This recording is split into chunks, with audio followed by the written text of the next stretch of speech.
Nityanam everyone. So all of you please relax now.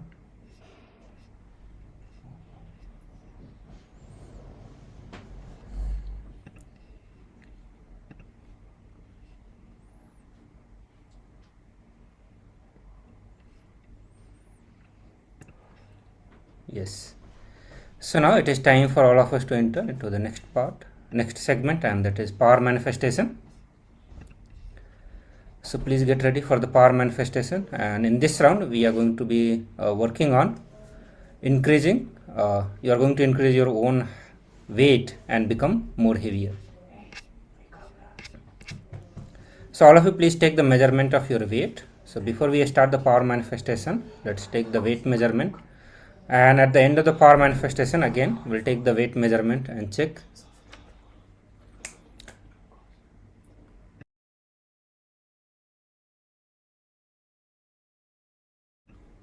Yes. So once you have taken the weight measurement, we'll get into the power manifestation.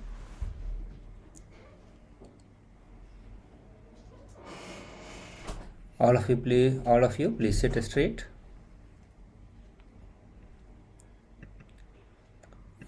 Close your eyes and visualize Swamiji in your third eye.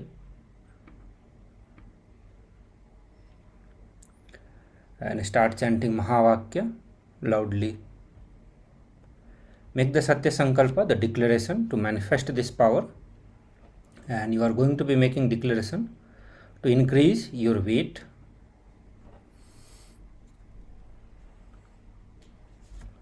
and become more heavier.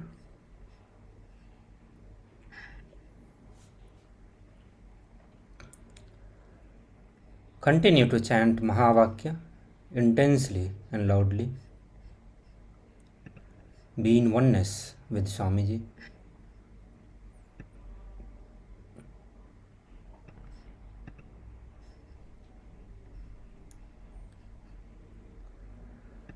Continuously keep dropping all the thoughts and emotions at the feet of Swamiji.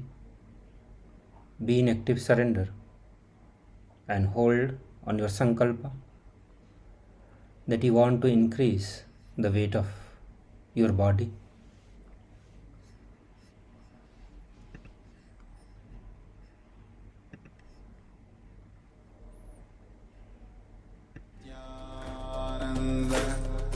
Paramashivoham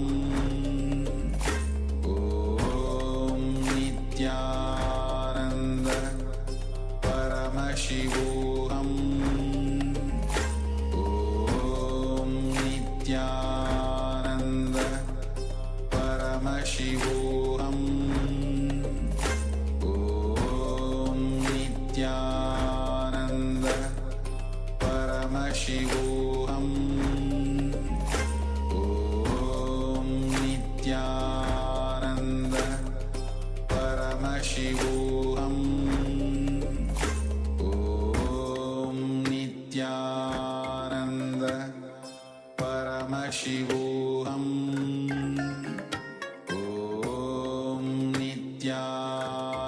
Nityananda Paramashivoham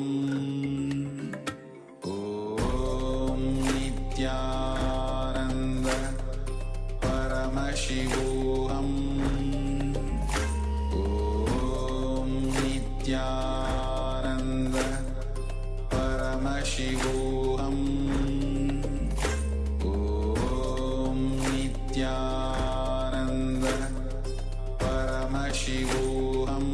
Paramashivoham Om Nityananda Paramashivoham Om Nityananda Paramashivoham